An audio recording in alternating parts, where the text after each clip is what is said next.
Who is the hottest DJ? The hottest DJ? Mm-hmm. We already know who she's going to say. No, we don't. I have one on my mind because you mentioned it at the beginning. But, like, that's because it was your thought. He's hot as fuck. It could be a girl. Could be a guy. Anybody. I'm going to go... Just do it. This is a safe place. Yeah, but it's going to air online. It's This is the only tea we're going to get from her. Okay. I'm going to just say...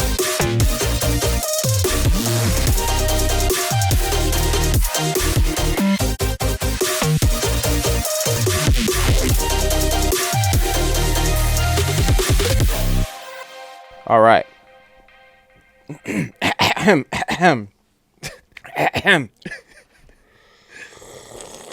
This fucking guy.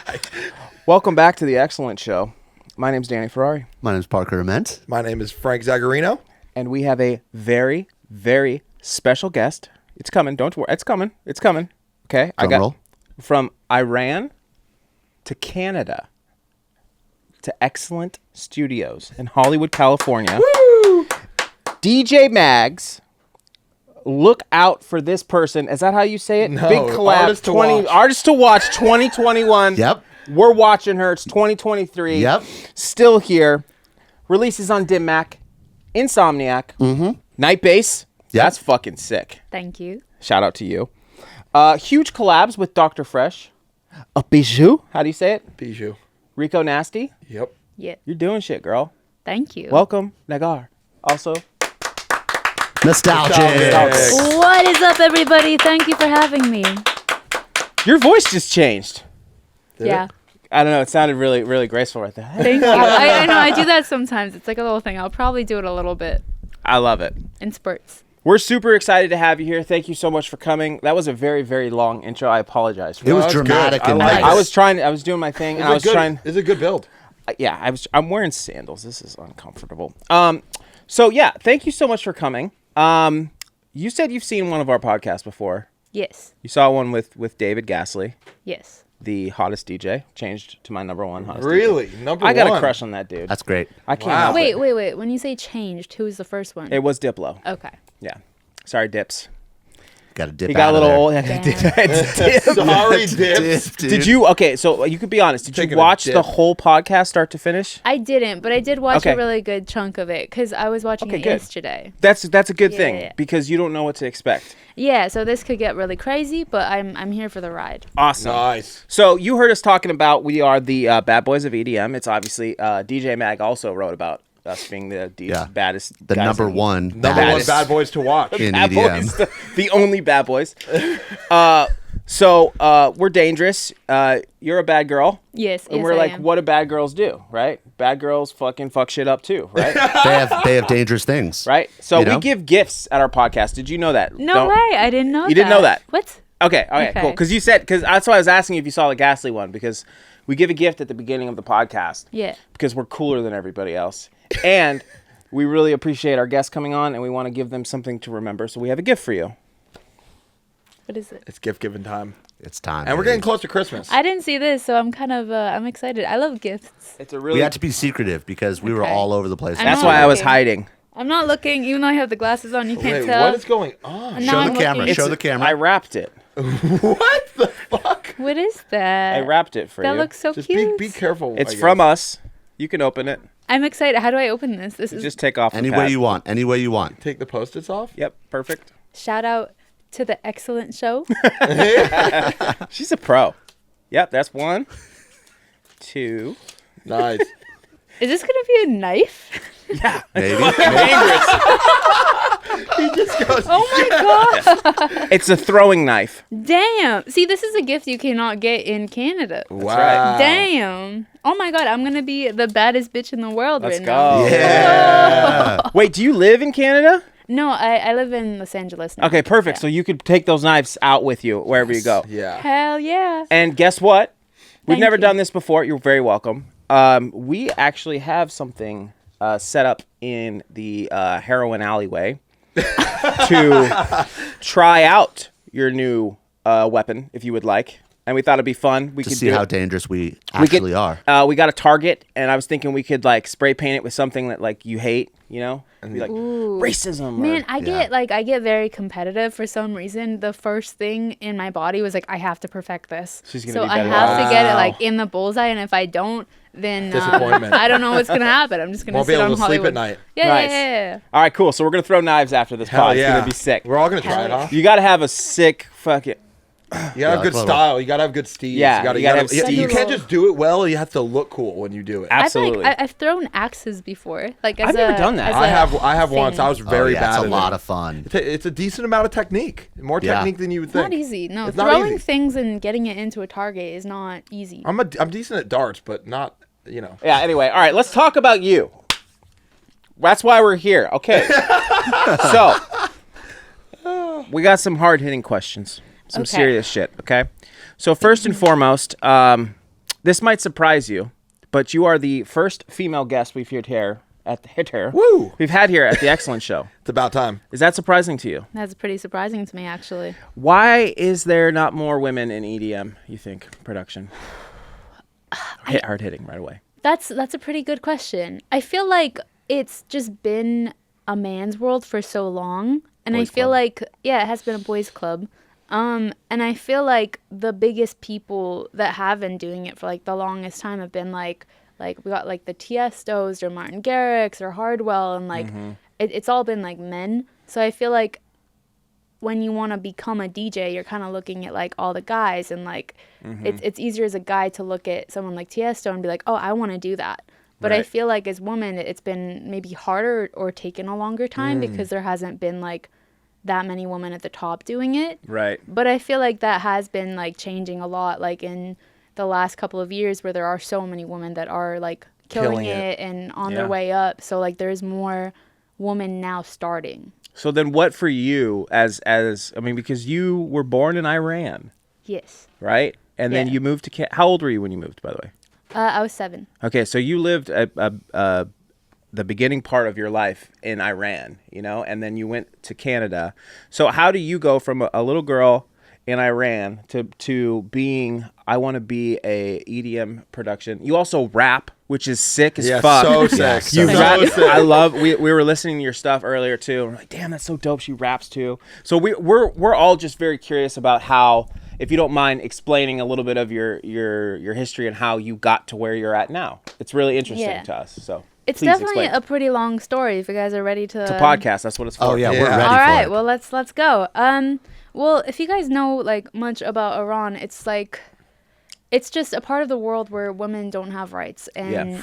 when you grow up as a little girl there, you kind of just know that hey, like you're not really gonna get opportunities, or like you can't really have dreams. I feel like because you can't really think outside the box. There's already something that's set up for you.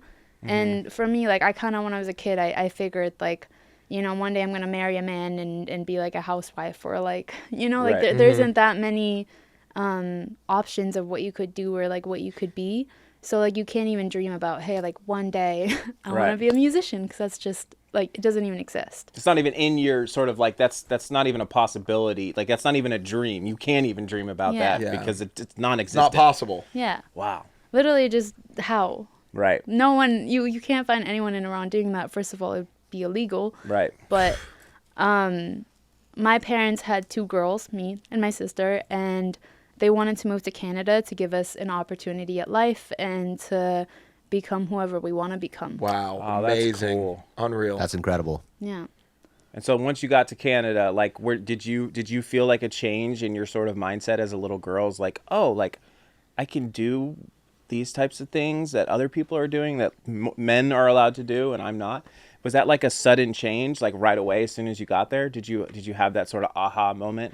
I think I didn't really like realize the gravity of everything until I was a teenager and realized like what my interests were. And since I was a kid, I was always very artistic, and like Right. that's what I always like love to do. I love like painting or like creating things, and like those were the things that I always just like loved. And I Right. loved music. And like my grandparents in Iran had cable, so every time we visited them, I would just go and like sit and watch much music videos. Nice. Like MTV? MTV music videos. Let's Yeah, go. yeah. And I would just like watch like, was it Britney Spears, like Christina Aguilera, Missy Elliott, like all those the people on heyday. TV. Yeah. And I like always just loved that. And I thought it was like the sickest thing. And like, you know, in Iran, no one could dress like that. No one Right. could do what they're doing. But I was just like so like obsessed with it. I thought it was the sickest thing. So was cable allowed? Yeah, or how was does that work? Oh yeah, it was. I think it's allowed. I want to believe that you don't. It's not illegal to have it, but Yeah.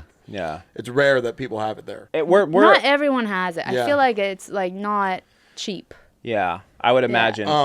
When you were watching MTV, or when you said you started developing more ideas as you became a teenager, at what point did you hear music and go, okay, I'm gonna do that? What was Yeah. that? What was that catalyst? I don't think it was till 2017 or 2016. Damn. So it was kind of, I feel like I was quite sheltered for a long time, and I never really like thought of it as a thing that I could do, because I just always thought like you either had to be kind of born into music, and this is even when I was like in Canada and I was a teenager. Right. I always thought that like you either had to be born into it, or you had to like, you know, like know someone, or like have a lot of money or whatever it is. So I never really saw it as a reality for myself. Okay. So you weren't surrounded by anybody musical at that time? You didn't have like friends that did music or anything? No, but when I was in elementary school, like I met this like guy. He rapped. His name was Noah. And Shout out Noah. Shout out Noah. Big shout out. Shout out Noah. It's so funny. I was in like, I think grade 4 or 5, and just like met someone that like did something musical, and like he was just like good at like freestyling, and I thought it was like the Sick. sickest thing ever, and I was like, I'm gonna manage you. Let's go. Oh, that's so Hell cute. yeah. not that That's I like, awesome. not that Yeah. I knew what that actually like was, but like I basically was like, I'm gonna help you out, I'm gonna get you some shows, and I started like emailing like random malls and stuff, trying to get him gigs. That's so rad. That's like as awesome. far as my knowing somebody musical went. I just think wanted it's- to be involved, right? Yeah. You were like, I want to Yeah. be involved. I Yeah. was like, let me get you gigs. I don't know anything. I'm fucking, what was it, like 11 years old? I don't know. Did you get him one? That'd be I so sick. actually almost did. I was Like a birthday messaging party like or a something? mall in Nice. Vancouver, and I was like, I want to get little Ace here. And they're like, oh, he's too young. Damn. If I kept trying, who knows? Right. I think that says a lot about you, like personally, just like the fact that you had enough drive in yourself where nobody else is doing it around you. Also, just like your history from where you came from. Like for me, like growing up, it's like my dad played music. You know what I mean? He wasn't like a professional musician or anything like that. But it was like, you know, art, all this different stuff is all part of like my family. But to be somebody that doesn't have any of that, and then you don't have any friends, and just sort of just go along this path just solo, it's super admirable. Pretty baller. I think that's rad as fuck. Like Yeah. I always feel like that like deserves a little bit more credit than somebody who's kind of been sort of you know, brought up Introduced to art. Yeah. Yeah. You know what I mean? It also shows like how like powerful you are Yeah. as like a person, because it takes like a strong-minded person to like just put all of that aside and like, I'm gonna do this, you know? Break the mold, right? Yeah, Yeah. exactly. because we're so influenced by the people around us. Obviously, you had MTV, right? Yeah. You had MTV, and that was the thing that was like, that's cool. They're doing it. I would love to do that one day. But it's just you. You don't Not have any even other that, friends. though. Like, it's not even like I want to do Oh, that. really? You just are like, that's so sick. Like, I love that. Wow. That's so cool. I admire that. Do you a lot. have did you have like a music crew in Canada when the music started like happening? I think one thing about me is I've always been someone that's kind of just figured it out on my own. So before university, my big thing was I was pursuing film production. Oh, wow. And I wanted to go to school for film production and like Cool. work on movies. I really wanted to be a director, and Cool. I kind of spent my whole like high school experience like just working on films. I started working on as a background actor, and I was working on different movies. Cool. And I was always like involved in something creative, but I didn't know like anyone in music or doing music yet until like I actually started DJing. Ah, okay. So that's how it kind of sort of Yeah. evolved from there. What got you into EDM? Were you listening to, or was it hip hop first? Like, how did that happen? Well, the first time I ever heard EDM was when I heard Animals by Martin Garrix on Fuck the radio. yeah. Wow, that's amazing. Yeah. What I is- feel like it's kind of like late for like everyone else I've talked to because everyone's been in this like so much longer. No, I don't think. I think I can. I mean, I listened to like Benny Benassi like as a Yeah. kid, and I was like, oh, that's cool. Or Sandstorm. I was Yeah. like, what is that? But Da-da-da-da-da. the first time I'd ever tried to produce a song, I made like pretty much an exact copy of Animals. Oh, wow. In my and so Yeah. like I get there was something about that song that spoke to a lot of people outside of electro and brought a lot of people in, especially around that time. So that makes total sense to me personally. Interesting. Yeah. Shout I out have a- Martin Garrix. Yeah, he's the man. I have a crazy fact about Animals. Did you know that the percussion sound is actually a sample from like an old hip hop song? Is it really? It is. The wood block? Yeah, the woodblock. Oh, Really? wow. And he remade it into like an EDM sound, and then he recreated the melody. Wow. Isn't that crazy? Wait, Crazy. the melody is too, or just the sample? Both. You just did the L on the both. No, I didn't. Yes, you no, I did. didn't. No, Yes, I you did not did. both. I did not both. You just did it again. No, I Oh. did. I did. I Wait, did that sorry. on purpose. Both. Is that a thing? Both. Yeah. Some. Sorry, some and then we just like went yeah. off a tangent right there, but we always have this thing. We did a TikTok on it, but like you say both. I and- say both. I say and he both. says both. You say BOLTH? I don't mean Yeah. to. I That's just say weird it. as shit. But I thought he just said it right there. You So totally wait, said it. going back to Yeah, animals. sorry, back to Back to Animals. animals. ADD. He remade like this old hip hop song, and that is the Animals melody. Oh, And okay. then he pumped it up and made it EDM. Oh, that's interesting. I didn't know that. Did he get like busted at all, or like? I don't know. He probably did it the right way because he had a whole team when he came up. Yeah, he you know was. what He I'm was saying? born into EDM. Yeah, He he was, was yeah. definitely in the I industry. think he might be EDM. Yeah. Yeah, he might be EDM. So you said so your first thing musically was when you started DJing. Yeah. Okay, so after that, what came after that? Was it production or rapping? Which one of those came first? So once I discovered electronic music and I started DJing, it was always supposed to be for fun, but Yeah. I think it took me about like a year of DJing before I started actually wanting to make music. That's Cool. exactly what happened to me. Yeah. I love that the people that are DJs that start getting into music.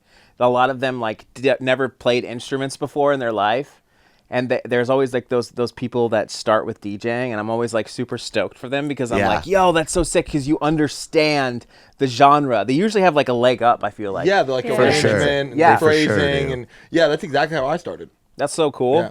Like where Parker and I, we come from like bands, so we're like.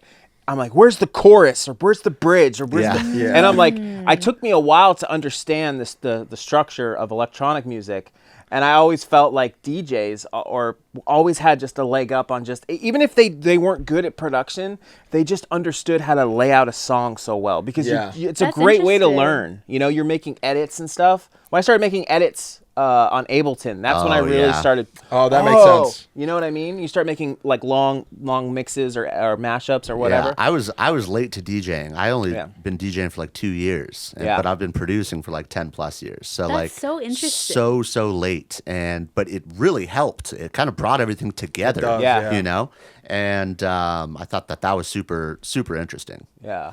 Can you freestyle? Can I freestyle? Do you just strictly like rap? Are you asking her Well, to freestyle? I usually right now? freestyle like when I'm like starting a song or I'm writing a song. That's Yeah. how I usually get my best ideas. Actually, no, I think when I freestyle in the car, if I'm just like driving somewhere and I that's like just start cool. freestyling just No pressure. randomly, Yeah. is when I always get like a fun idea and then I'll like record a voice memo or something. Sick. But I haven't done it like on a podcast, so I don't know about that. You don't have to. that would be kind of sick, like the Breakfast Club. You know, we just like spring freestyles on everybody. Oh just my every gosh. guest. Go hit me. Dude. But no, I was just asking like if you like to freestyle because of Noah. You know, if Noah was like some weird influence on that. Oh You know. shoot. Huh. That's interesting. You actually made me unlock another memory too when you were talking. Oh, really? Yeah. Lay it on. You're us. welcome. I guess. Crazy. Yeah. What happened? Man, I feel like I've lived a goddamn life. Let's go. Yeah. I actually, when I was younger, I was trying to learn. I really wanted to be in a band, so I was trying to Sick. learn the drums for a very long time too. But I didn't know like anyone, even like as a kid, that was interested in like music in my school. So I think I like tried out for like a talent show and like they didn't accept me, and then I gave up there. I was like, I'm done. That's it. That was all the music I could do. Oh wow. Doesn't That's that awesome. did that hurt your spirit? I think so, because I was a kid, right? And Yeah. like I was already like I wasn't good enough at it yet, but like Yeah. maybe if I kept going, then I wouldn't be where I am today. For sure. Yeah, true. Can I share a similar story that I had too, as somebody who was a kid who, when I learned how to, I wanted to learn how to play the drums, and I didn't play any instruments. My dad, like I said, my dad played guitar, and I would pretend to play guitar, and there was, they had like a band or whatever. And my parents were like, "You're not getting a saxophone, that's too expensive. We'll get you this little drum pad." And I was like, cool, right? So I got the drum pad and I start learning, and my grandmother had this like old snare drum, and that's what I was going to play at the concert. But I was the type of kid that like would always lose. I mean, I still am. I lose things all the time, and I would always like lose my drumsticks. So I would bring Lincoln Logs. You know what Lincoln Logs are? Yeah. That's And funny. the teacher hated me. Like, she did not like me because I never brought my drumsticks. I don't think I ever really practiced. But we had one big sort of like show, was like leading up to, and I was finally going to be able to play the snare drum. And I was so fucking excited because I was like, cool, I get to fucking bang on a real drum, you know? Yeah. They got us up at like 5 a.m. We go to this whole fucking thing. We get there, we're all setting up. All the kids have all the, like, you know, the whole band setting up. We suck, obviously. And we're all setting up, and I go to grab my snare drum. She goes, no, Danny, here. We're going to have you play this. And she gives me an egg, one of those shaker eggs. Oh, no. You got demoted. She's like, here, play this. Oh, you got shafted. And I didn't realize that at the time, but I went home and I cried. And then my mom, she's like, what's wrong? I was like, I got up at 5 in the morning to play an egg. Like, she straight up was like, you're not good enough.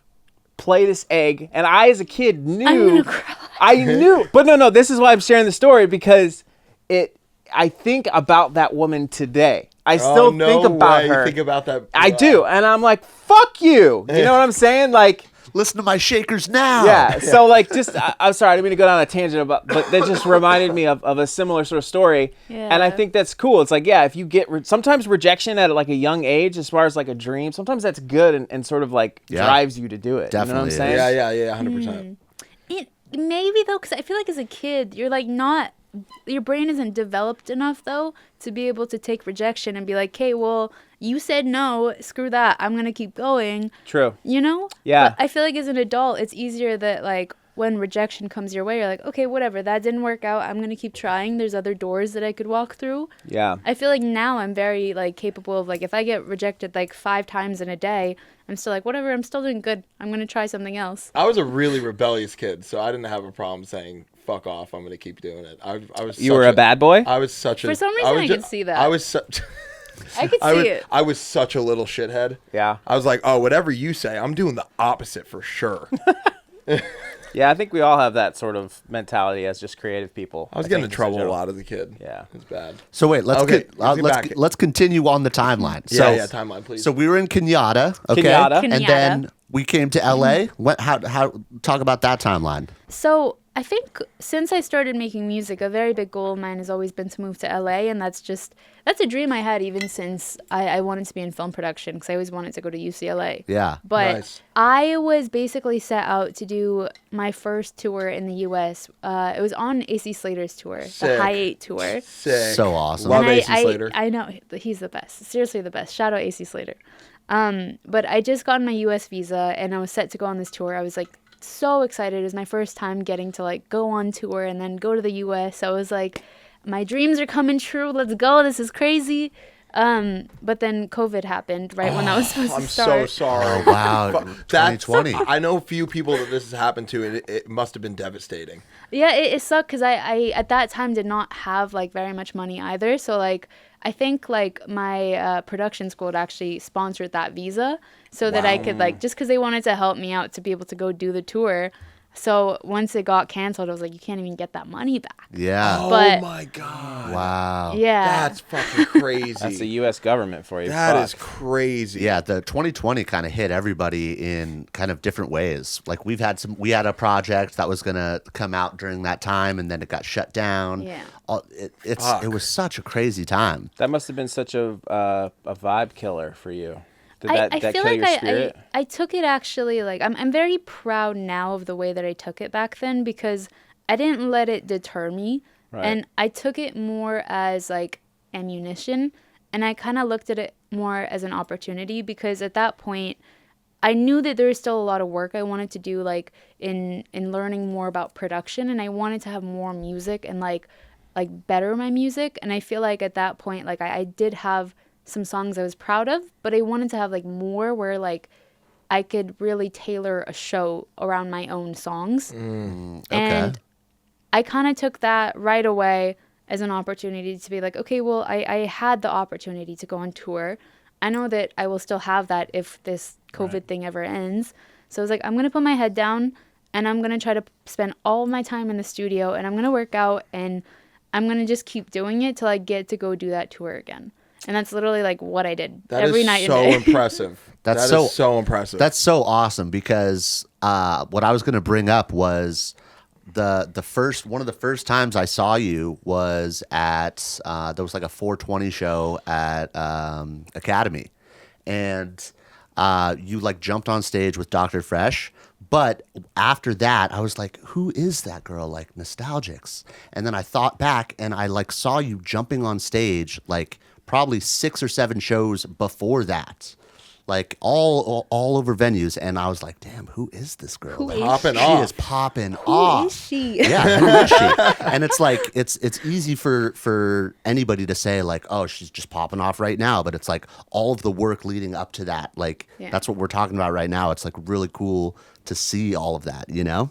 A lot of work. I've really like, I feel like I've always made a lot of sacrifices for music, and like I feel like the biggest sacrifice has probably been like my personal life, and I feel like I didn't even have one until I moved to LA. Yeah. But that was like a decision that I made because I just wanted to be like better at my craft and better at making music. So I was like, I want to just put all my time into this. And like even throughout COVID, when there's no like guarantee of coming out of that, even when my friends were still like going and doing things and inviting me to things, I kept just being like, no, I have a goal. I'm going to put my head down and I'm just going to keep working.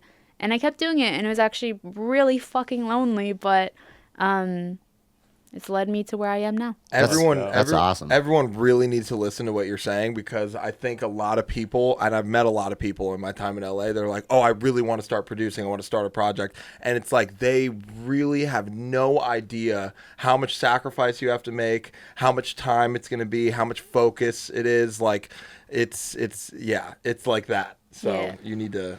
Do you have Can't take that for granted. Do you have like a nicer balance between your personal life and your business life now?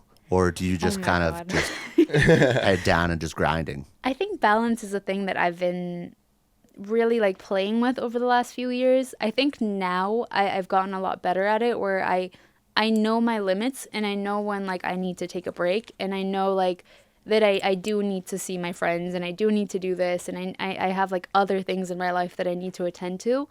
But still to this day, I'm so like if there's something that I want to do in music and there's a goal that I want to achieve, I feel like I'm very like I get very tunnel vision. Mm-hmm. Yeah. Awesome. That's why you're successful. Yep. 100%. I like focus, and I'm like, I have to get that done before I do these other things. Even if I'm not like sleeping or eating or whatever, I'm like, I have to do that first.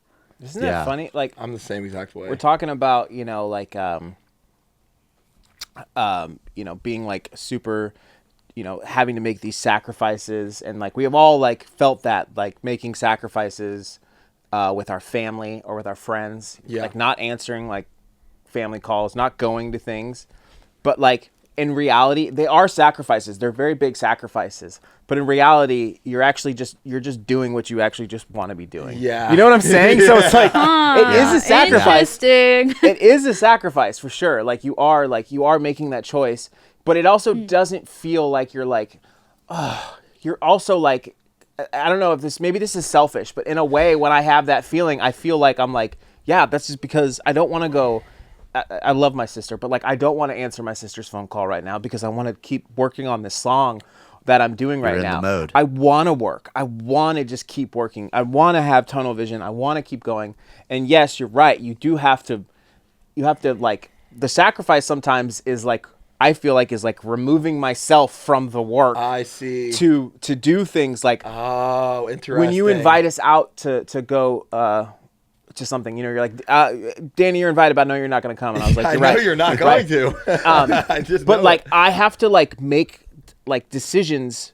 I obviously I'm gonna go hang out with my lady, but like it's also like a decision to go. I need to go hang out and do this thing. Yeah. Like I want to. You know what I mean? It's not like a matter of not wanting to, but that feels like the sacrifice now. Does that make any sense? No, that's a really interesting viewpoint. So I've never thought of that. It's really interesting. You look so perplexed to me. Two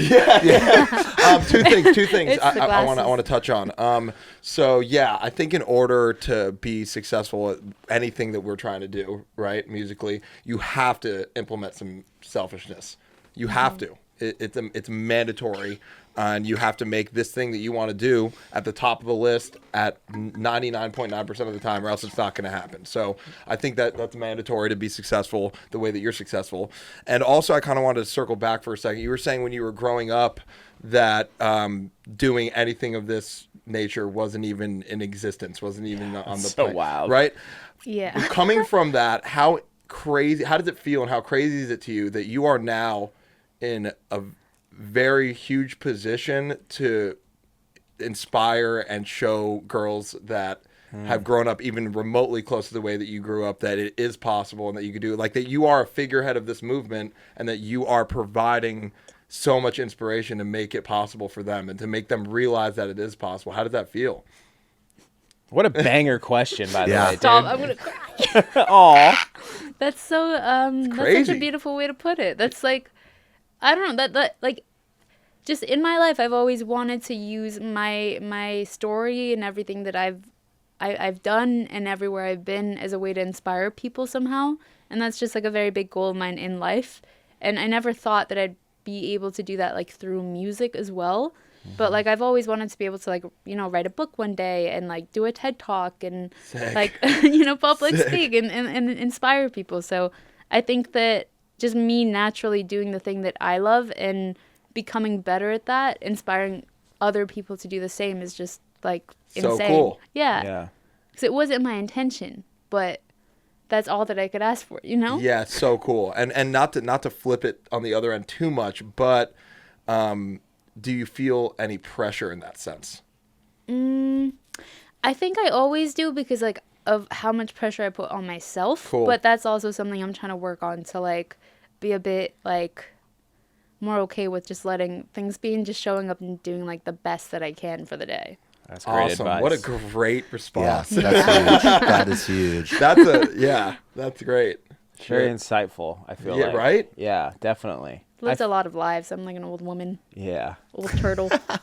I feel like Turtle. I have an interesting question. So you make a lot of Basshouse. Yes. Yeah. And how did you end up landing on that being the Nostalgix direction? Like how did you try a few genres and you ended up liking that one the most? What's the reason for that?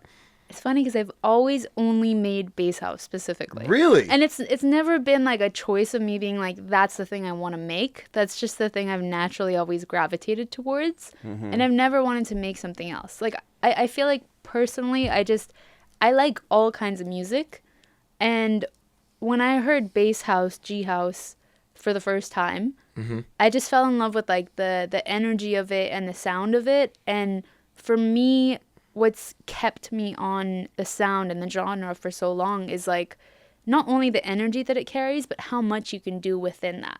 Like, So I feel cool. like you could really take the energy up, you could bring the energy down, you could like make anything within the Format?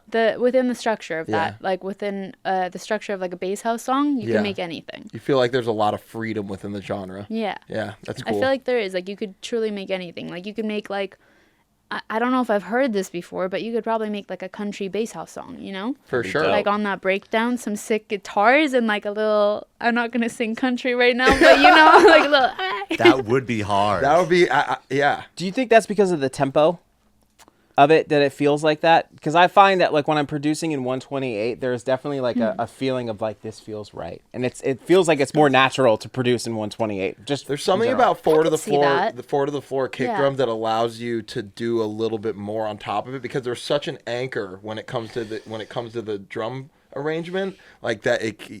Since that is so consistent, and since those drums are such an anchor, you can kind of do more things above it. But it's not just the 4 on the floor though. Like her stuff. The thing I wanted to ask you too is like, while we were listening to your stuff, is like really listening to like your bass lines and your fucking grooves are really dope. Sick grooves. So groovy. The bass lines are wild. But she does like kind of like break sort of shit. So it's not always 4 on the floor. Yeah. So like, do you think that is because of like 128?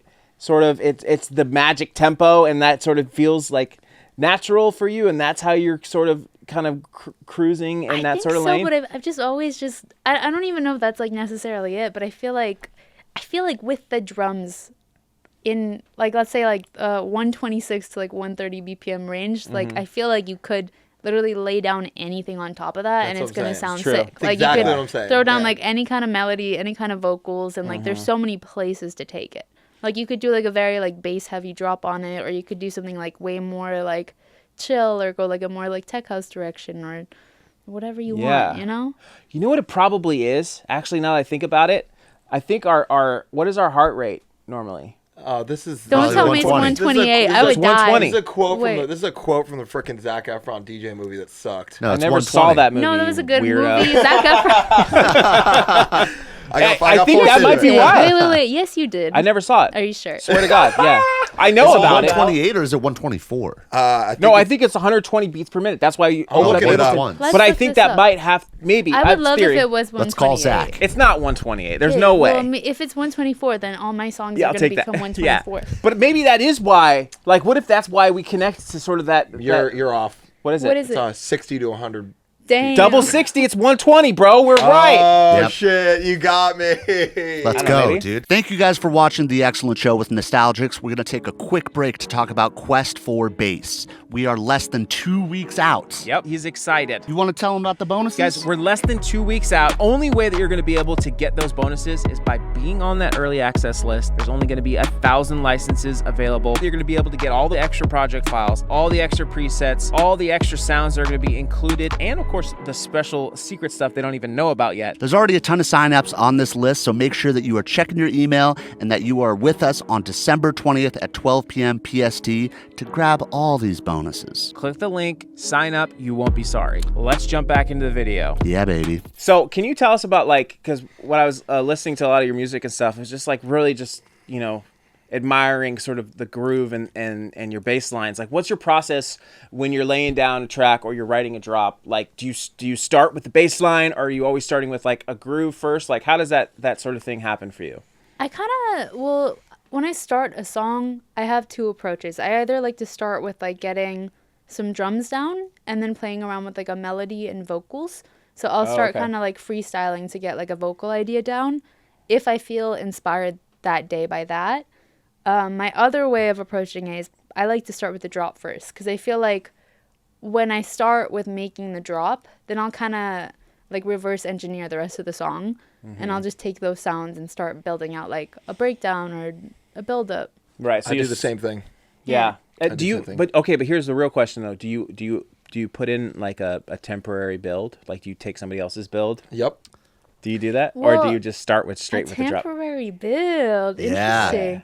No, I like to just like keep the writing process of like when I start something very simple, because I like to just get everything down as quick as possible. Like try to get like the idea and like the full structure down in one session if I can. Right. But keeping that like very simple. Like the drums can be like the worst. Like You're okay it doesn't with it. matter. Yeah. For me, like I'll just kind of lay down a quick kick, a clap, hi-hats, and a little bit of like drums, and then I'll just start playing with the synths and everything to get like an idea down. And then I'll like duplicate everything over to just get like the song idea down. Because I feel like once the actual idea is there, it's way easier to like build on it than to have something that's like just like half built and then you keep having to come back. It feels like there's so much to do on it. Yeah, so you're okay with it sort of just being just a skeleton. It's okay to be shitty right now. Skeleton. I find that style of production is something that I've had to like learn from Parker, like because we produce together obviously, and I always find it really hard trying to allow it to suck.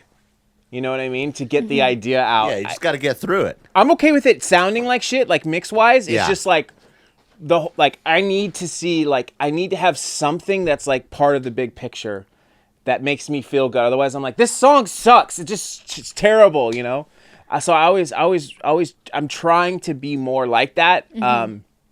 But it sounds like what you're saying is like your main focus sounds like when you're, and correct me if I'm wrong, but when you're talking about you know doing a drop, it sounds like it's more about like the bass line or the melody that's in there that is your, like, that's what you're really focusing on in the beginning, right? I think Or I no? like to have like a section of the song that really feels like this, like feels good to me, whether that's like the breakdown or like the vocals, that I feel like it's easy to build the song out from there, or whether it's the drop, because I feel like the drop is going to be like the craziest part and like the part of the song that has like the most like meat to it. Yeah. So I like to just get something down that I'm like, I feel like this is exciting and like it's something I'm excited to come back to, rather than like making something, especially if you're on tour and like, you know, you're not going to be opening that project up for a while. Like you want to be able to have it developed enough. So for me, like, I'd rather not sit there and be like, I need to get like the perfect drums down. I'd rather just get like a quick idea down, Right. and then come back to it Okay, so and like build it out. How does being a vocalist like influence how you produce? Yeah. Because I'm so jealous of you and all vocalists that are able to produce as well. Because Same. like I feel like it's just you have the big picture already in your head, but like you just put it all out. Like how does that happen for you? Do you do vocals last, or do you like does it come to you in the moment? I feel like I've always like, when I started producing and I wasn't doing vocals yet, I've always been very drawn to vocals. So like every song I've ever made has usually had vocals on it. And I think the only song I've ever used like, what is it? Sample vocals for was like my first song ever.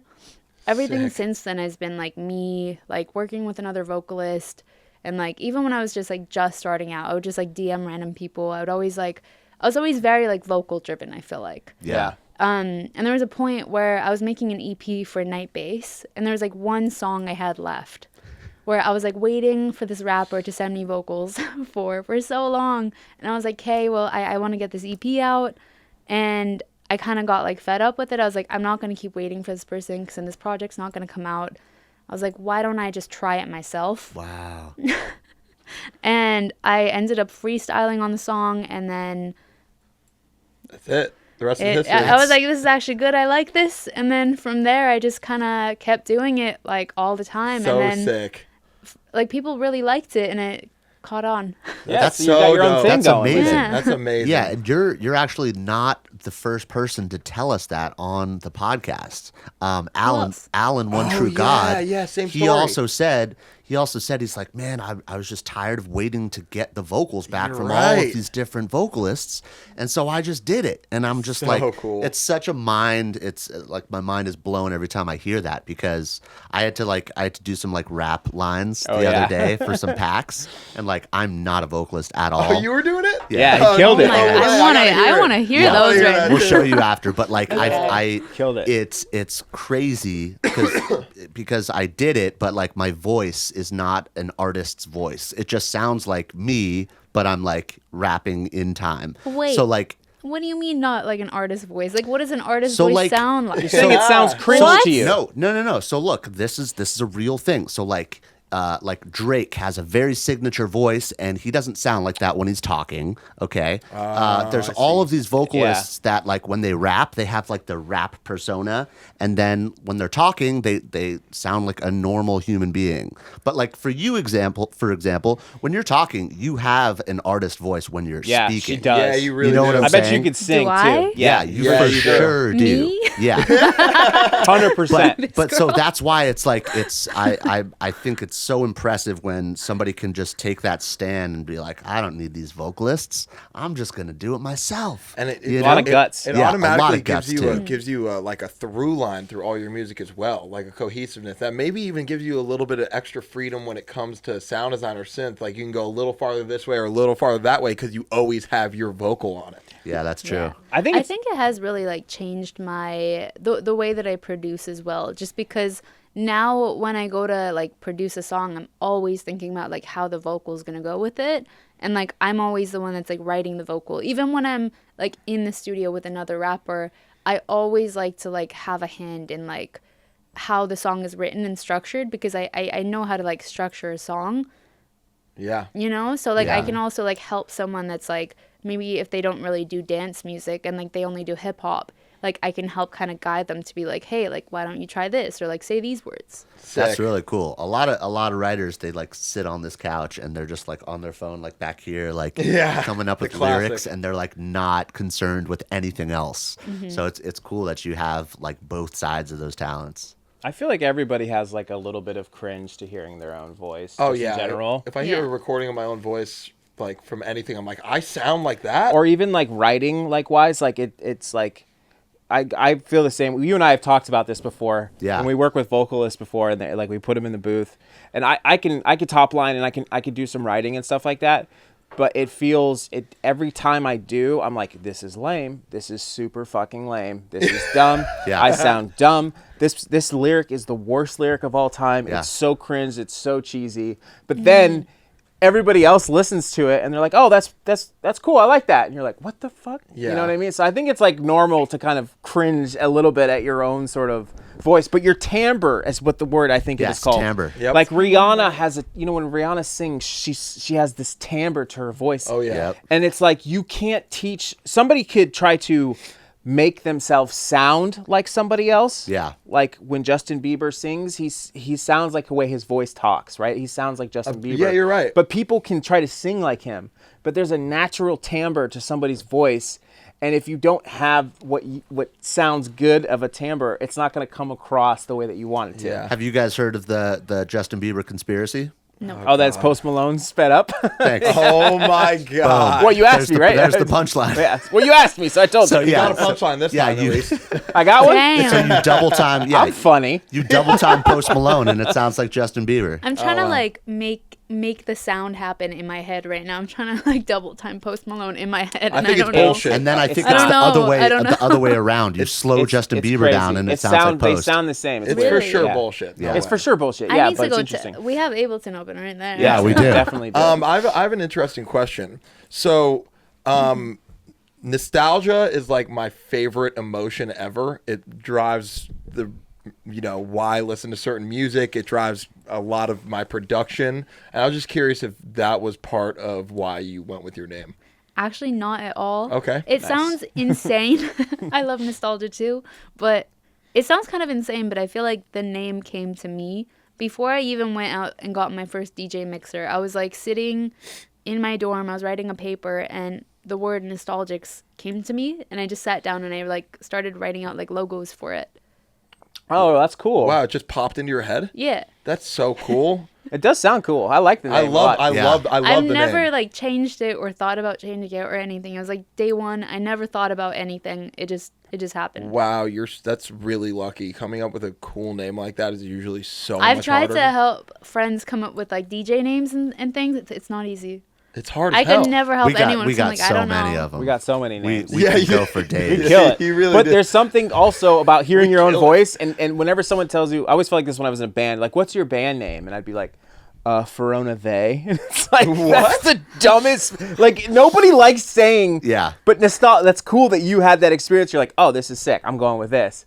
But it's Oh, like, accept it feels weird. Like, imagine, like, just trying to explain, like, oh, when I go, oh, yeah, we're Excellent Sound. It's like, that feels so dumb. Or we're excellent. I Like, hate that sounds so dumb to I me. kind of hate my name too. Yeah, it's like a thing.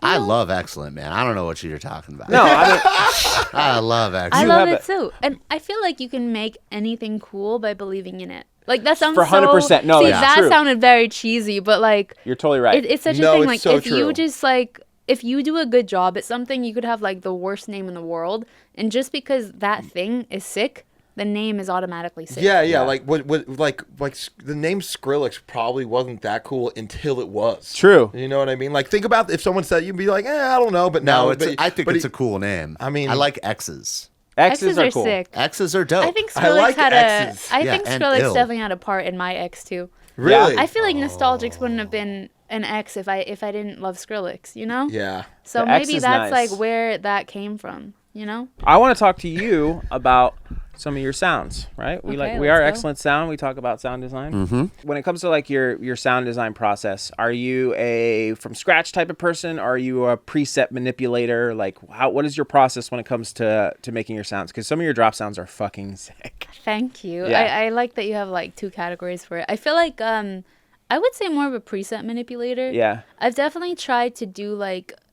I think more so when I was when I had more time in the studio, I would do like specific days where I would have like sound design days, and I would just sit down like on Serum and like play around and make different sounds for myself that I would use when I was like writing music.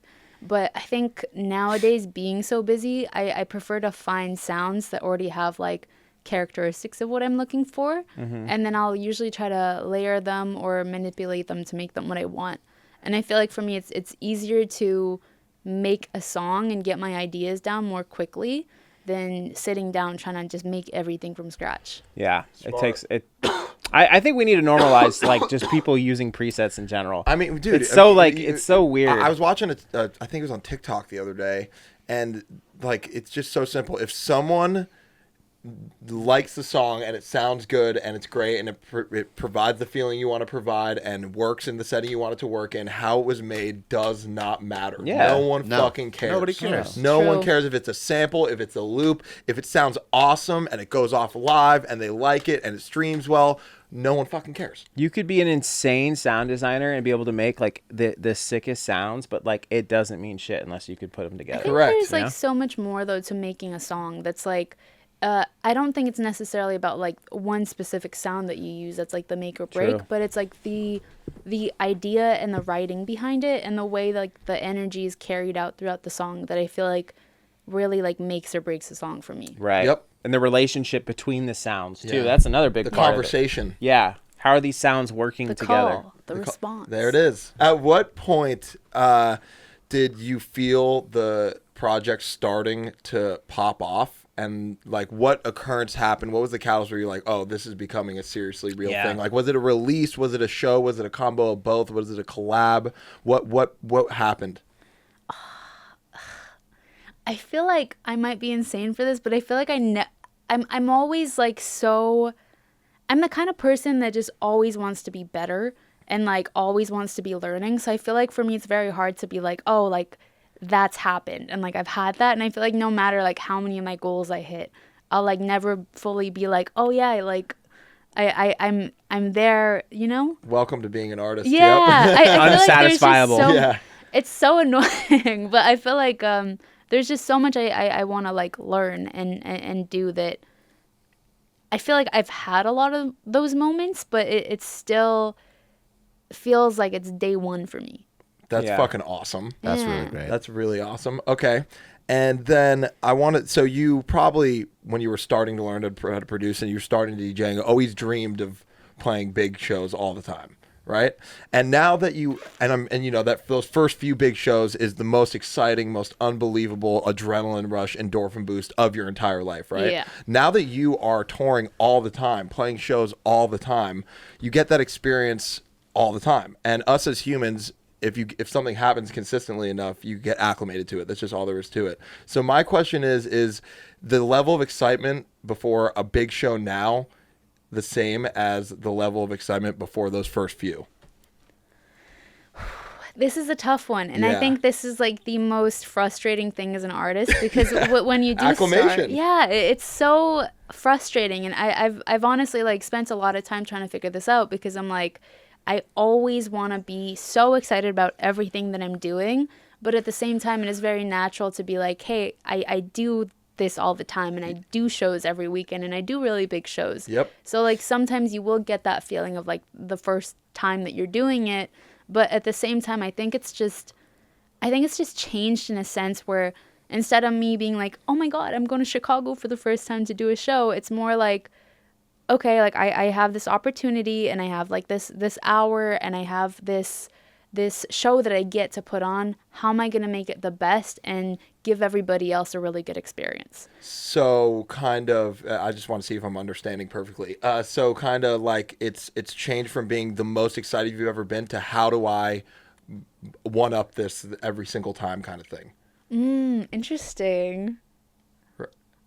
I think in a sense, like, when I started it, I feel like I didn't know necessarily, like, all the parts that went into it. Okay. And I think now when I approach a show, I'm always excited. Yeah. But I'm more so, like, trying to perfect the show rather than just being like, oh, I'm just stoked to be up there and, like, I don't care about anything. Like, it's just like, okay, well, I have a show and I have, like, fans that are excited to come and see me, and I want to give them, like, the best show possible. And how can I give them, like, the best Nostalgix experience today that, like, is going to be better than the last time they saw me? So maybe it's saying less excited is the wrong way to put it. It's just the type of excitement has changed. Yeah. Or what she's excited about. Yeah. What She's more excited about putting on the show for the people that are maybe seeing her. Than, like, doing it being about your experience and how much fun you're going to have.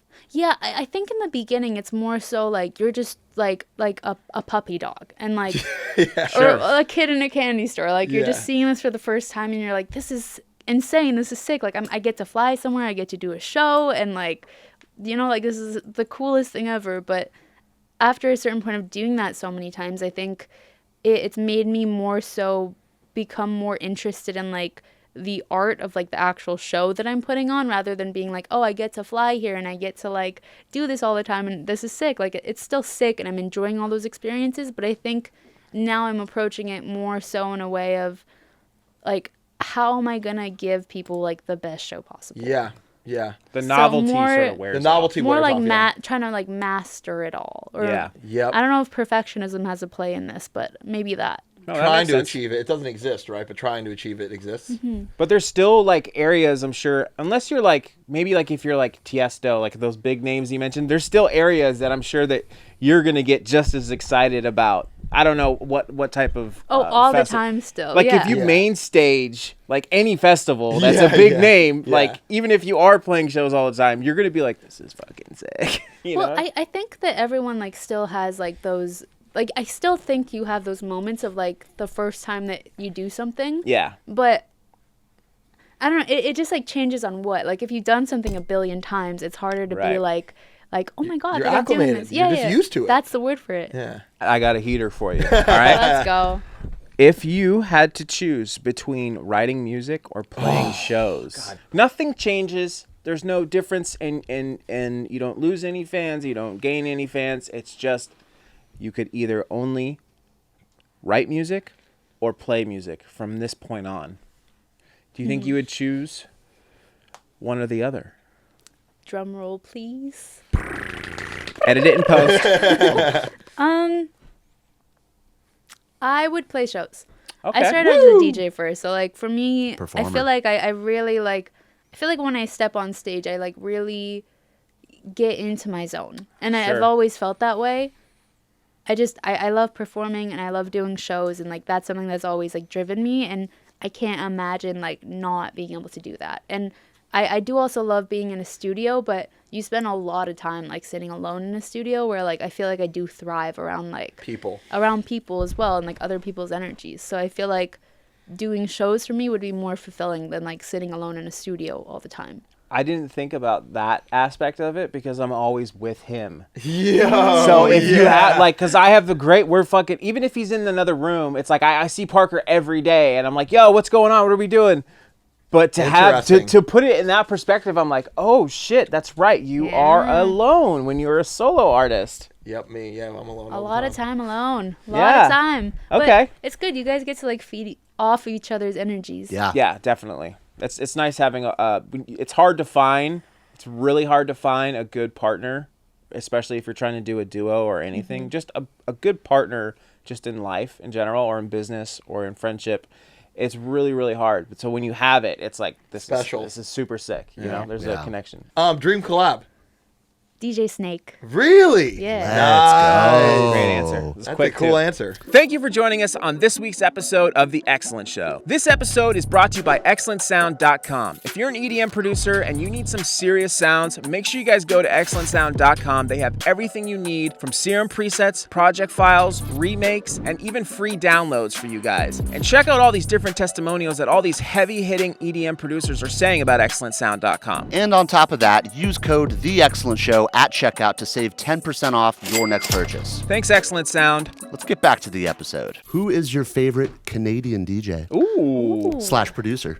There's only a couple. I'm gonna go with Whipped Cream because I think she's a badass. She's so She's good. a Love to sweetheart have her. too. So She's a sweetheart. I know, I and like she's her. We saw her on she's that. such a like. We should, I feel yeah. like she just embodies like art. Like I feel like when you talk to her, like she's just like the embodiment of like art as a person. Like the way Yeah. that she just like speaks about like life and her art is just like it's very cool. It's very unique. She's super incredible. It feels like she really, really doesn't give any fucks, and she's really doing what she wants to do, which is something I really admire in any artist. Like when they're like, Yeah. I don't give a fuck, this is what I love, so this is what I'm doing. That's the shit. That's the shit. we went to her last tour. I think this was her last tour, and she had this whole warehouse show where there's yeah. like roses, there's like white things. She came in a tux, Oh, yeah. and she Hell like yeah. threw down, and I was so impressed because that was like the first time that I saw her like headlining her own show. She played for like 2.5 hours or something It was a crazy. long set. It was a awesome. long set, and it was epic. She went from like drum and bass to pop to Jersey hip hop club. to Jersey to drill. Like it was such a dope show. And her energy. Yeah. Oh, She she's goes crazy. insane. Let's go. Yeah. Yeah. Shout out Shout out Whipped Whipped Cream. Cream. Shout out Whipped Cream. She's actually one of the first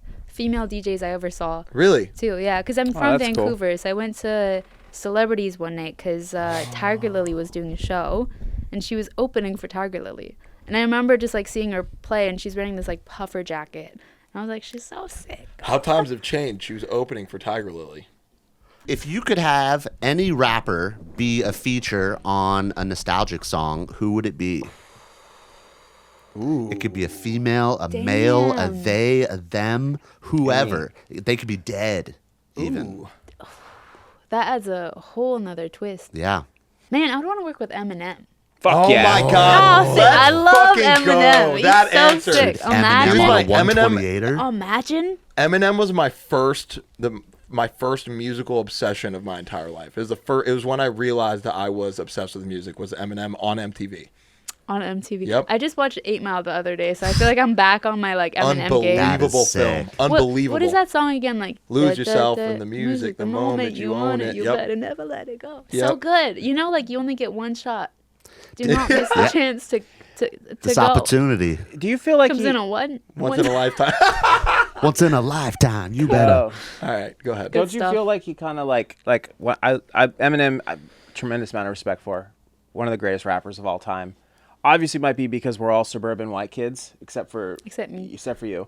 But when I listen to his stuff now, I'm just like, dude, what happened? He got sober.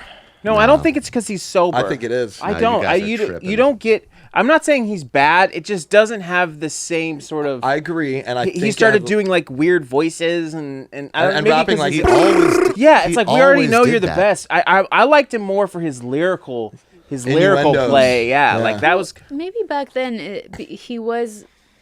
I haven't heard anything new, to be honest, recently, but I feel like maybe back then it was because he was coming from a place of struggle. Yeah. And now he does, I would assume, have a more comfortable life where he has more things accessible to him. So maybe it's like harder to write out of a place of struggle. And maybe I was attracted to the controversy of the things that he was saying back yeah. then too, Mm-hmm. because he was so confident. I loved it. You don't think so?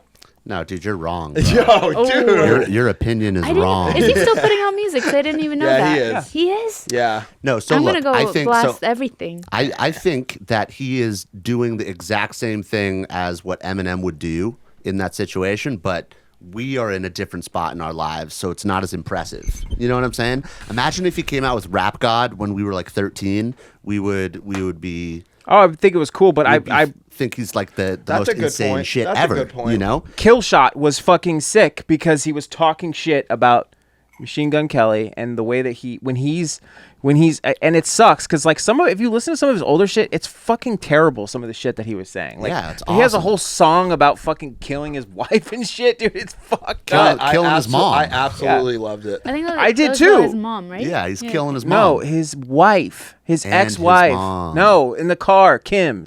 Song's called Kim. His ex-wife's called Kim. You're wrong. That's Wait, one of them. isn't Kim his mom? No. Kim was his mom. No, Kim was his mom, I believe. Yeah. You guys are wrong. Jamie, look it up. Oh no, Kim was. Oh no, I don't even think they were married. I just think it was his baby mama. Yes, baby mama. I don't know that Anyway. much fact. I just know he's dope. Should we hit her with some Parker questions? Yeah, let's get the. Yeah, so I got some speedball questions, and Oh, we're calling it Speedball now. yep, I'm gonna evolve the name every changes time. every time. Yeah, every Every single time. So I got some speedball questions, and then I think we can go into it'll be like a nice segue into the production segment. Okay, let's go. So the first important question, and then we'll get into the speedball round, is we ask this to every guest. Who is the hottest DJ? The hottest DJ? We already know who she's gonna say. No, we don't. I have one on my mind because you mentioned it at the beginning. But, like, that's because it was hot your as fuck. thought. He's hot as fuck. It could be a girl. It could be a Be guy. anybody. I'm going to go... Just do it. This is a safe place. Yeah, but it's going to air online. This is the only tea we're going to get from her. Okay. I'm going to just say Martin Garrix. Oh! Nice. Yeah. He's a good-looking kid. He's a blushing. cutie. He's I a am cutie. blushing. He's I'm got shy. some Zac Efron gotta energy put my in glasses him back too, on. right? That's a He was short just king. performing at Tomorrowland, Brazil, so I saw him performing there. And he looked very cute, huh? Have you met him? Yes? Oh, okay. No, I have not. Oh! What? She hasn't met him. I'm blushing. God damn it. He's getting a some. very handsome man. He's a good-looking It's kid. funny because I would never answer that question. That's the first time I've ever answered that. Welcome to the XLNT Yes. Show. Where You you, guys get knives. just Welcome to like the bad interrogated boys. it out of me. Yes. We got one T. Interrogate. Yeah, One- we did. We got one one whole singular team. drop. All right. Now we're going to the speedball questions now. Okay. All right. What is your favorite reverb? Valhalla. Yep. Valhalla. Nice. What is your favorite stock Ableton plugin? I'm just gonna say EQ8. Yep. Yeah. Okay, that's Easy. fair enough. Use that fair on enough. everything. Put Yeah. that shit on everything. What is your favorite compressor? Didn't think we were going to ask you that one, did you? I forget the name of it, but it's one of them by CLA. Oh. Oh, CLA. There's a Waves? CLA. A Waves one? Waves Tube Tech? one. Oh, nice. CLA compressor. Probably. I think that's it. Yeah. Oh, right. okay. CLA Like one of the new compressor? ones, maybe. Probably. CLA I don't know if it'd be compressor. a new one because I think what I have is a bit older. I've been using it Oh, okay. a long time. Yeah, we love CLA here. Chris Lord. That's what it stands for? Chris Chris Lord Lord Algae. Algae. James. Chris Lord Algae. Chris Lord Algae. Yeah, he's Okay. some producer. Favorite soft synth? What's a soft synth? Like a synth VST. Serum. Virtual massive. instrument. I use Serum. Serum would be your... Yeah. Okay. Serum's my go-to since the day I started. Nice. I've tried Massive for a bit too, but I never really harder. got into it. You Yeah. started producing when Serum was already out, correct? Yeah. That's why. Yeah. Respect. Well, it has. Again, like I'm a visual learner, so I've always Yes. liked the visual aspect of it. So it's always good. like looked really good, and it's like pretty easy to use. I feel It like. teaches we you love it. what Yeah. sound design. It's like it's the only synth that like Teaches you. kind of teaches you. It's Yeah. crazy. Because you can like reverse, like you go to a preset, it's right there, Mm-hmm. so you can like learn how to do it. So sick. What is your favorite show that you have ever played? My favorite show. I think opening ceremony at EDC. Ooh, That was interesting sick. answer. Yeah. Really quick, have you ever played Red Rocks? I have, yeah. That's my I number. did That's a couple months ago. How amazing was it? That was sick. That's my- that might be like the next one up there. It was sick. That's like my top. Like if someone was like, you can play wherever you want right now, choose. I'd choose Red Rocks. Have you done that yet? Me? No. Yeah. Okay. It's very like it's just like a very magical venue, and I got to perform on Dead Rocks with Dead Beats. Oh man. And they just Oh. like they like sell those tickets out like so in advance, and everyone just fills up the entire place from the get go, and it's just like such a magical venue. First of all, Everyone but, says that. yeah, It's magical. so sick. It was my first time seeing it too, so I was like driving up. I'm like, oh my god. Favorite mastering plugin Favorite mastering plugin. or a plugin that you put on your master? I don't actually have one because I don't master a lot these days. Okay. Yeah. Fair I don't answer. think I would give you a good one. Audio or MIDI for your drums? Always been an audio girl. I tried MIDI, but I don't like it. It's nice though because you can like Interesting. swap things out, but I don't like it. I'm the same way. I think it's quicker with audio, like it's quicker to produce, but then when you're trying to make changes, that's where MIDI saves you. It gets at the annoying, end. yeah. But I like how like you could just lay it down and visually it looks good. Yeah. Yeah. That's you know? true. Like visually, it's there, except not like the little mark. You know? The thing with audio though is with MIDI is you can use MIDI like audio. Yeah. The way you like sort of, I like that. That was a great pinky sip. Appreciate it. Did I do that all I do the that time. too. Me too. Yeah. Always pinkies up. I do as well. I don't know why.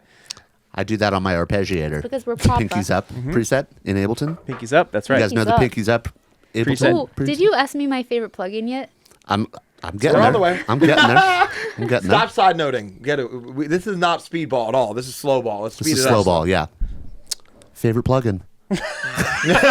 I'll get there. Drum roll, please. It's in post. Carnage Fattener. Oh, Carnage Fattener. Let's wait, go. what is that? Do you guys don't Sausage know? Fattener. Oh, man. Carnage? But it's with Carnage's that might face just on be it. a meme then. I don't know. It was something I got Is like it a back in skin? the day. Is It's it a a skin skin? that you You get know what for it sausage is. fattener. Oh, I don't even have sausage fattener anymore though. But Oh, I Yeah. never saw the You know Carnage that. one. I never saw did the I? Carnage. You never skin? saw it when it makes No. it way. It has the knob that says way 'cause it's louder. got- Oh, you're oh, right. wait, no, I it says forgot. way 'Cause of more the louder. toots. Way more louder. Yeah, because of the toots. I forgot about that. my actual favorite one, I would say, man, I hate that I always forget the name for it, but it's like a CLA vocal. CLA vocals. I don't think it's the vocals one though. It has like the different What faders. was it? Puke-Tech? Puke-Tech Oh, the EQ. Pultec. Pultec. Pultec. I always say it yeah. wrong. The Pultec. EQ1P. It's just so good. People that It's so like good. the Pultec, I'm like, damn, they're fucking sick. Because anytime I see people use the Pultec, I'm like, whoa. Like, because I Dude, the can't Pultec fucking is use sick. it. Because I'm like, wait, I have to fucking, this knob is, There's just two knobs, dude. It's a classic trick. I can't do it. All the way up, It's dude. impressive to me when I see people use the Pultec. Just saying. It's really nice. Back Next. to Speedball. I have one Speedball at the end. Thank Okay. Mm-hmm. Your favorite speakers? My Hmm. favorite speakers. Man, I'm gonna drop the ball so hard right now. I know. I feel like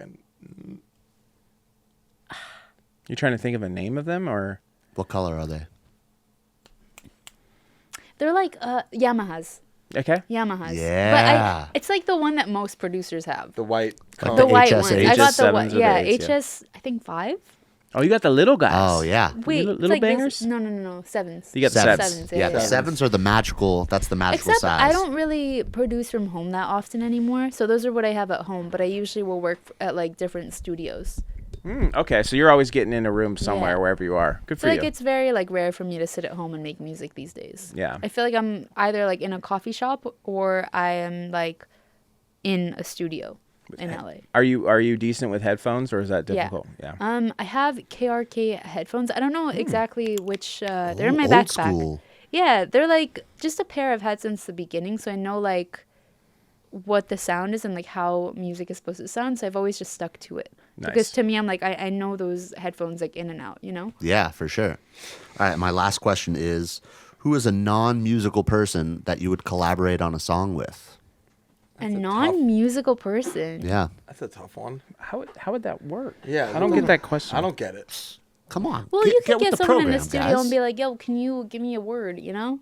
Just somebody maybe? just create that inspires you creatively. Imagine you invite a basketball player to the studio, and then they become Oh. DJ Diesel. Okay. You know what I'm saying? That's what I'm Oh trying to my get at. Come on, you God. guys know what I'm talking I about. get it here. now. Thank Now you I for get it. explaining. Can't be Ellen DeGeneres though. Definitely not. She's a twat. Yeah, she's never coming back. Nobody's a twat. We love everybody around Oh here. yeah, except for Ellen, she's a twat. I have an answer. Okay. Would you like to know? Yes. Please. Jay Shetty. Jay know who Shetty. that Wait, You know wait, that who's it- Jay Shetty? Is that a rapper? He's Oh wait, no. an he actor? has one of the most like successful mindset podcasts in the world, and he's like a very big like inspirational speaker. Okay, cool. Yeah, Oh, very inspiring cool. guy. I feel like he just has like I learn a lot from his podcast, and like he has a book that I'm reading right now. So I feel like he would just be a very like inspiring person to be with, That's dope. He would inspire some like cool lyrics. and I just like to meet him because I think he's sick. So Yeah. Can I actually piggyback off that question and ask you, because I definitely have like a list of people that are not musical at all that like inspire the fuck out of me. They could be in stuff in areas that are not even related to anything that I do. So Jay Shetty sounds like that would be one person. Is there any other like people that you're inspired by or that might be in, you know, Like for me, like just an example would be like, oh, like Gordon Ramsay. Like I love the way that guy works and his passion that he puts into his art. You know, are there any other people like that for you? Arnold Schwarzenegger. Let's go. Is that right? Yeah, but nice. Gonna have to pull out I the watched pic. his documentary, and I think he's just a very like inspiring person, and it's so cool what he's been able to do like throughout his life and throughout his career. That's so he awesome. very much Such an inspires me. eclectic career. Yeah. He's a sweet man. I think like him and Eminem really like inspire me a lot. Yeah. And Jay Shetty. That's awesome. That's a great roster right Yeah. there, for All sure. very different. And DJ Snake. I'd Love work with DJ Morgan Snake. Freeman, dude. That'd be Yo, sick. that would be Ooh. dope. Have him talk to you. I just Do the have him narrate the pre-vocal? beginning of an album. Hello, That would Frank. be so sick. Right? That would be so sick. He would go Morgan off. Freeman. That'd be awesome. I want Hello, to steal this that is answer. Morgan. Yeah. I got All right, we one should- last we should- speedball, and then we got to get to production. Yeah, yeah. Right? Okay. Okay. Last speedball. I have one more after you, then we're done. What's your go-to sample pack or preset pack that you like to use all the time? Ooh. I actually have a sample pack from one of my friends, Nasty. Ooh, Oh, he- yeah, his I shit's love that sick, guy. yeah. I love that guy. Canadian. He just Canadians, like dude. he gave me like a bunch of samples one time, and just because I like had to like move over my laptop, so I just been like going on those, and they've been so good. He's Yeah. a beast. He's Yeah, a sick shout out But Nasty, I've he's actually used a lot of the excellent samples too. Hey! That was not a no, no, setup. Yeah. Thank you. We were talking about this like Yeah. earlier because we Save were for the talking about pod? the yeah. We were talking about it. We're gonna get you It all hooked up came with all. together. I wasn't trying yeah, to like if you guys want to segue. hook me up, Yes, you know, I actually you're got a new sponsored. laptop, so I'm trying to like. I've literally just been on tour and haven't been able to set it up, and I was trying to make music the other day, and I was like, Yeah. I literally just don't have anything Oh, new we'll get to you work set with. up. We got for you a link. Sure. Sick. I would love that. Yeah. Okay, I got one last one. Your worst DJ fail. Yes.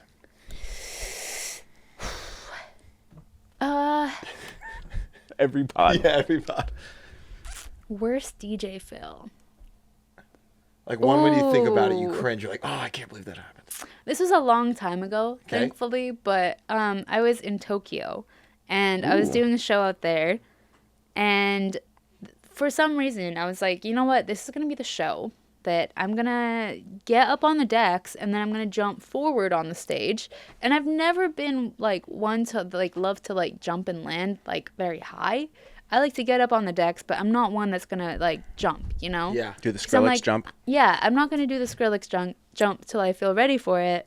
But something just took over me. I was like, I'm in Tokyo. This is the time. Hell yeah. It was like first drop of the set, and I decided to jump, and I just landed straight on my ass. And I was like, okay. Oh, no. And I've never done it since. PTSD from the Skrill jump. And the I Japanese. just need to practice. Yeah. Get a trampoline. I Start know, get there. the landing. And the Japanese are relentless. They don't forget that type of shit. You guys know Really? that, right? No, I made that up. I was like, what? They're so dope. I would love to fucking go really to wanna you said Tokyo. that with so much confidence, though. I That know. I was like, Yeah, okay, no, damn, there's I'm no- never I going to thought live that I down. thought that was I a heard no fact. sarcasm. Not even a bit of sarcasm in that. I wish someone had that video, though, because that'd be so funny. Can we find it? It doesn't exist. Jamie? Maybe someone might has be it able on to their Well, was find it a phone. big show or? It's pretty big, yeah. Well, Well, look. I don't know. I haven't done much in Japan yet, but it was like a club show. We'll try it. We'll Yeah. try. Yeah, we we'll had one start of- digging. We did it for David because David's fail for Gasly, hottest guy. David, shout What out. was You're so hot. his? He jumped. You've been talking about he's so his hot. hotness since the beginning of this David podcast. knows. We're supposed to play chess together. We love a good bromance. I almost beat him. Yeah, you did. That's Really? crazy. Nobody believes me though. He like jumped over a fire in like the pyro. He didn't know there was gonna be pyro, He almost got burnt. and then he like went to jump and he like almost. He said he almost burned his Butt, balls. respectable Man, you can- genitals off. Quick break from the pod. I just wanted to share with you that we have an exclusive link in our description containing hundreds of the most accurate remakes in the EDM industry. That's right. I said it. Not only that, we have organized folders containing hundreds of Ableton racks and Serum presets ready to be thrown into your project. This might be too big of a secret to share with your friends, so let's keep it between us girls. You're probably thinking that it's going to cost you hundreds of dollars to get these exclusive sounds, but you'll be pleasantly surprised to see how affordable it actually is. Hope you got a big enough hard drive. Check the link in the description called Producer Vault, and let's get you back into the episode. That All right, laugh. so tell us what we're about to We're do. We're back. about to go into the production segment of the XLNT Show. Is this song out? Is this a whip Yes. or what is this? This is my song "Act Out." It's out on Nightbase. Oh, Love that nice. label. Love that label. It's definitely, I feel like, one of my more like weird songs in terms of like the drop. I feel like it's something that I've just like never really done before, and it was something that when I made the song I was like, this is literally just like crazy. I don't even know like what I could even like reference this to, but Yeah. that's why I like showing it, because I think it's a fun one. I love weird shit. Yes. Yeah, we like the weird shit. I like the weird shit. So right off the bat, you are super organized. We all were just marveling at that because it's never like that. I'm pretty organized. I've I never seen tried this it. session We do like our that stuff from like we do our even when we're just producing. We do that at the end. Yeah. No, You do it I- at the end or the beginning? I always, like I said earlier, I like to like get all my ideas down when I'm like writing, and then when I feel like I'm at a point where I'm like a little bit like less in flow, or like I'm starting to just like sit and think on things, then I'll start just organizing, and that's something I like kind of do when I'm like, well, I have some time, and like I don't know what I want to do in the song right now, so I'll just take that time to organize it. Cool.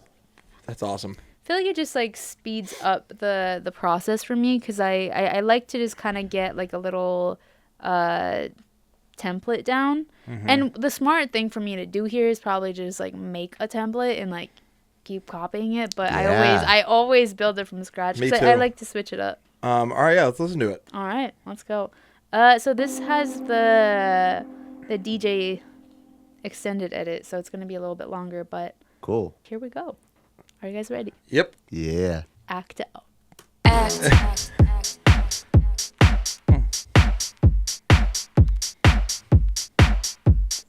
Act. That sounds good. I like that kick. Nice little dumb kick, right? Thick Guess boy. what? Your girl is back. I'ma spit all the facts and tell you how to act. Act. Act. Guess what? Your girl is back. I'ma spit all the facts and tell you how to act. Act. Watch me, I'ma make you act out, feeling like a crazy inside out. I'ma tell you all the facts, so just spit it out and go shut your mouth. Watch me, I'ma make you act out, feeling like a crazy inside out. I'ma tell you all the facts, so just spit it out and go shut your mouth. I'ma make you, I'ma make you, I'ma make you, I'ma make you, I'ma make you, I'ma make you, I'ma make you, I'ma make you,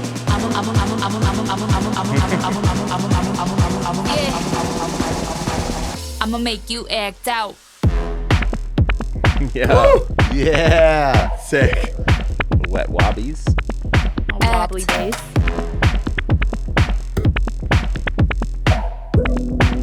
Great use of space. Act. Oh. Act.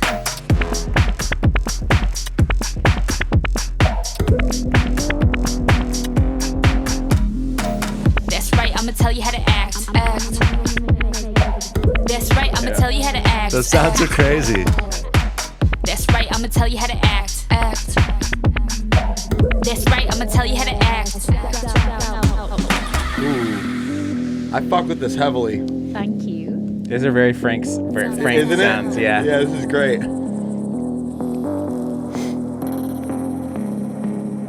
I love this little one part of the vocal. Sick. Watch me, I'ma make you act out, feeling like a crazy inside out. I'ma tell you all the facts, so just spit it out and go shut your mouth. Watch me, I'ma make you act out, feeling like a crazy inside out. I'ma tell you all the facts, so just spit it out and go shut your mouth. I'ma make you, I'ma make you, I'ma make you, I'ma make you, I'ma make you, I'ma make you, I'ma make you, I'ma make you,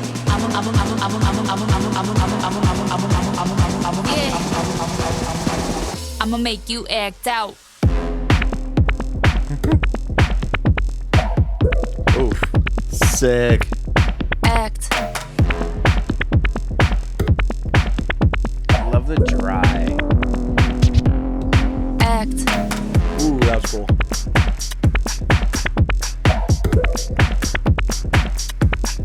Act.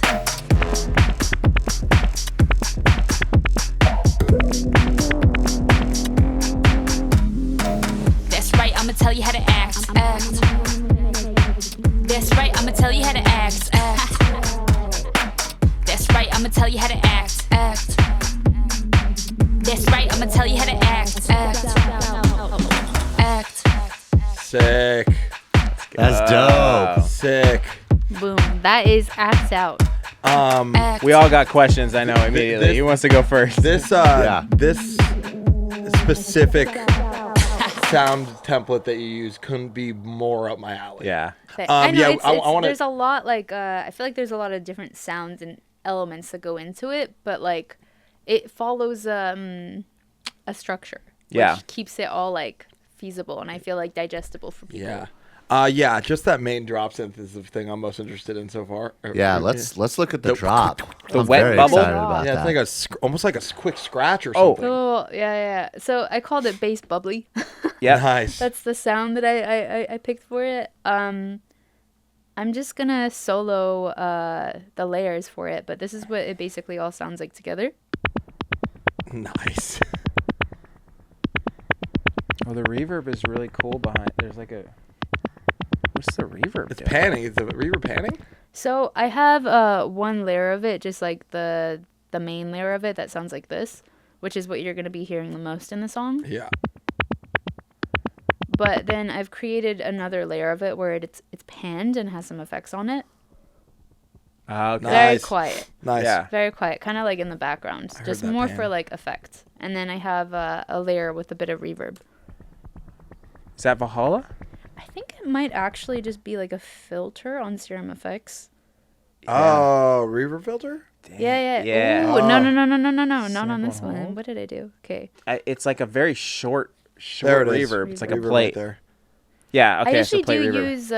use. Sometimes I'll just use Serum Effects though for like this special like filter that it has because I think it just like sounds really sick, especially with like house music and bass house music. Yeah, that sound is really, really dope. I like that a lot. Can you show us Thank you. the main how you you manipulated the main sound? Yes, I think. Let's see. I guess I'll just kind of turn everything off so you guys can just hear the original sample. Oh, yo! Oh my God. Sick. It's called Mouth Droplet. It's not even like it's an effects. How does that turn into the bubble sound? Is there a frequency shifter? No, it's format. Sick. I don't know what was going in like through my head though that I like heard that sound. I'm like, that's the sound. That's gonna be But the you drop. made Really it sound cool. completely different though. That's what's so sick with the processing. I think what changes it quite a bit is LFO tool. Yeah. And the way that I have it set up here, I'm gonna just everything will come back. I hope. So I use LFO tool on it, which kind of gives it like the little bit of wobble here. Yeah. That's so cool. Wow. Oh, wow, that's huge. But I definitely did not like. I didn't use it the way that it's intended, but I like the. I like that it's created like a bit of like a groove in the movement. So Yeah. like that's why I liked it. I was drawn to it, and then everything else kind of just added to effects. So was it kind of like a happy accident, or were you trying to get that sound from the start? You're just like, oh, I like the sound, and then all of a sudden it turned into this wonky sort of bubble bass. Like, oh, that's cool. I'm gonna go with that. Bass. I like that bubble bass. bass. House. Yeah, bubble bass house. I think the way that I like to approach it is like I like to find like a sound that's cool. And I like to just like see what I can do with it and see if I can make it cooler. I guess would that count as sound design? yeah, for sure. 100%. Yeah. 100%. Oh my god, I don't do sound design. I like You're definitely a sound I like designer. weird sounds. Yeah. and Me like too. I think like a couple of things I've always been drawn to for some reason is like animal sounds and then laughs. So you'll always hear like a laugh in my song. Like Yeah, I heard the laugh towards the end. Nice. That's really cool. I love laughs. I don't know why they've always just been a thing in my songs. Sick. And like even on the drop, I think I found like a sample of like a zebra in like a cashmere cashmere sample pack. Sick. I've never heard of Yeah. zebra before. This is what a zebra sounds like.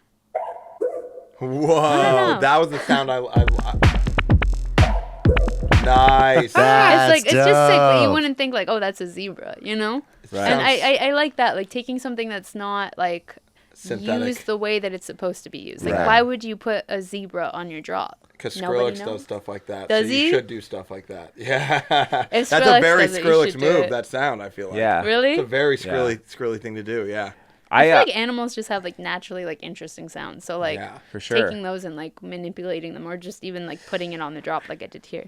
I can't believe you said like, oh, is that sound like that's total like that is like the definite like even it doesn't matter. It's like sometimes like the source doesn't matter. Yeah, what happens is like how it turns out in the end. There's sound design and there's synthesis. Right? Yeah, like you didn't synthesize the sound, but you designed that sound. Yeah. Right. Really okay, cool. Well then, yeah, I do like sound design. Nice. You're technical. designer, You're a baby. sound I always designer. thought like sound design is like when you like make something from scratch in Serum.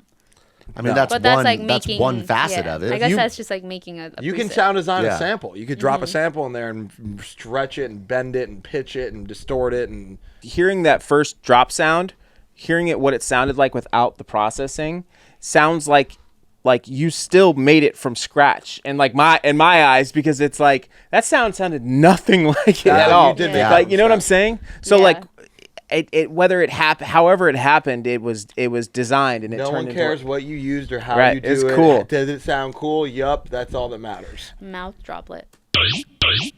Yeah, it's like So crazy. Can we hear some of the drums? Because that Yeah. kick Yes, was we it can. was a meaty, it's a dummy kick. it was a meaty kick. Kick. Here I did I used 2 kicks. So this is the first one. It's from my song Snitches. Nice. Thumper. And then Oh, nice. this one has a bit more like Sub. low end. So you got your punch and your low end. Top. I feel like I don't really do this as much. I try to stay away from like layering kicks, but If it works, it works. it works.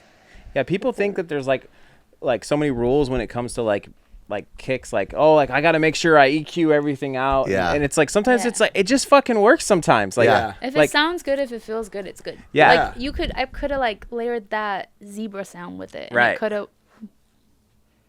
maybe you could try it. Should Could we have been try? like a zebra. Do you have any processing on the group of the kick, or is it just I don't think so. yeah, it's just the two of them Yeah, together. just the Okay. two I of was them just together. curious. I think you were doing it more with the basses, but there was there a couple like percussive fills sort of things like, you know, what was kind of going on there? Was it the drums or was it a bass? There was like some like little Yeah, there's Shuffly some. shit. shuffly stuff. I have some drum fills and then I have some bass fills. Mm-hmm. I feel like with Basshouse specifically, I feel like it's like a very good genre to like play around with your fills and you can get like really creative with it. Yeah. And like that was one of the first things that I feel like I learned and latched onto that like really changed like my songs. I feel like is like the fills and like how detailed you make them. I feel like with my fills, I like to kind of. It's one of those things that I like to leave like more so towards like the end of the song because I like to spend more time like making it interesting or making it cool. So I I see. do a lot of like layering. Fills are see. some of my favorite things to do. Yeah, you're a big fill Yeah. boy. I love fills. Definitely a filler boy. Yeah. Oh no. It just turned into to loose. Okay.